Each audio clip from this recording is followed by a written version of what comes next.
তাওহীদি media, বিশুদ্ধ ইসলামের পথে।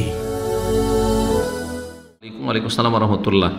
বলছেন যে শেখ, কাবিরা গুনাহের কাফফারা কি? জাযাকাল্লাহু খাইরান। কাবিরা গুনাহের কাফফারা, কাবিরা গুনাহের কাফফারা হচ্ছে তওবা।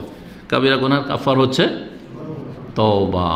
তওবা করলে আল্লাহ মাফ করে দেবেন। আর যেগুলির কাফফারা আছে সেগুলি কাফফারা, যেমন কসমের কাফফারা আছে, জেহারের কাফফারা আছে, এরকম যেগুলোতে কাফফারা আছে শরীয়তে, সেগুলোর ক্ষেত্রে কাফফারা মানে আর্থিক কাফফারা টাফারা আছে বা কিছু আছে, রোজার কাফফারা আছে। কিন্তু যে কোনো কাবিরা গুনাহ যদি আল্লাহর হক নষ্ট করে থাকেন তাহলে 3টি শর্তে তওবা, আর মানুষের হক নষ্ট করেন তাহলে 4টি শর্তে তওবা। কি? 1 নম্বর, গুনাহ থেকে তওবা করা। কি করতে হবে? স্টপ, গুনাহ বন্ধ করে দিতে হবে, থেমে যেতে হবে। 2 নম্বর, অনুতপ্ত লজ্জিত হইতে হবে যে আমি খুব খারাপ কাজ করেছি, খুব খারাপ কাজ করেছি, নিজেকে তিরস্কার করতে হবে, খুব খারাপ কাজ করেছি।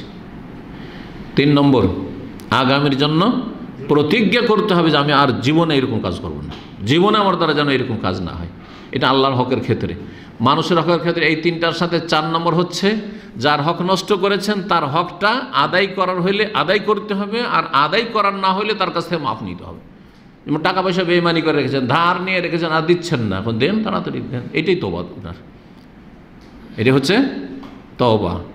কেউ আপনার কাছে কাজ করেছে, পয়সা দেননি, আপনি মজদুরি দেননি, তাড়াতাড়ি দেন, তাহলে তওবা। না হলে কোনো তওবা না, মুখে আস্তাগফিরুল্লাহ পড়ে কোনো লাভ হবে না, আল্লাহ মাফ করবেন না, বান্দার হক।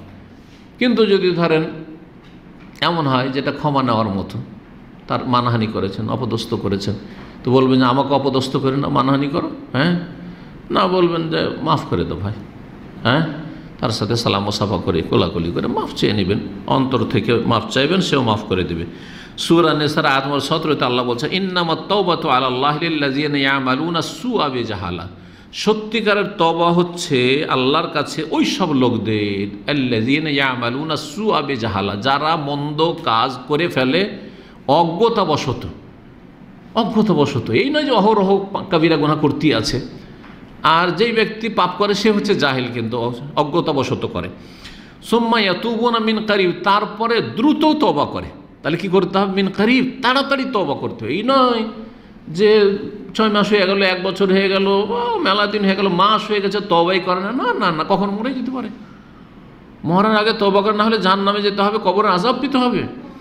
সুম্মা ইয়াতুবুনা মিন কারিব, তাড়াতাড়ি করে তওবা করে নেই। ফাউলাইকা ইয়াতুবুল্লাহু আলাইহিম, যারা জলদি তওবা করে নেবে এবং সততার সাথে ইখলাসের সাথে তওবা করবে, আল্লাহ তাদের তওবা কবুল করবেন। ওয়া কানাল্লাহু আলিমান হাকিমা, আল্লাহ সব কিছু জানছেন এবং আল্লাহ হচ্ছেন প্রজ্ঞাবান। আল্লাহ সব কিছু জানছেন যে আপনি অন্তর থেকে তওবা করছেন, নাকি মুখে মন্ত্র পড়ছেন, না মানুষকে দেখানোর জন্য আস্তাগফিরুল্লাহ আস্তাগফিরুল্লাহ পড়ছেন, আল্লাহ সব জানছেন। সুতরাং খালেস অন্তরে তওবা করতে হবে। আল্লাহ রাব্বুল আলামিন যেন আমাদেরকে সব সময় যেন গুনাহ থেকে বেঁচে থাকার তৌফিক দান করেন, আর অনিচ্ছাকৃত যদি কোনো গুনাহ হয়ে যায় তো আল্লাহ যেন দ্রুত তওবা করার তৌফিক দান করেন।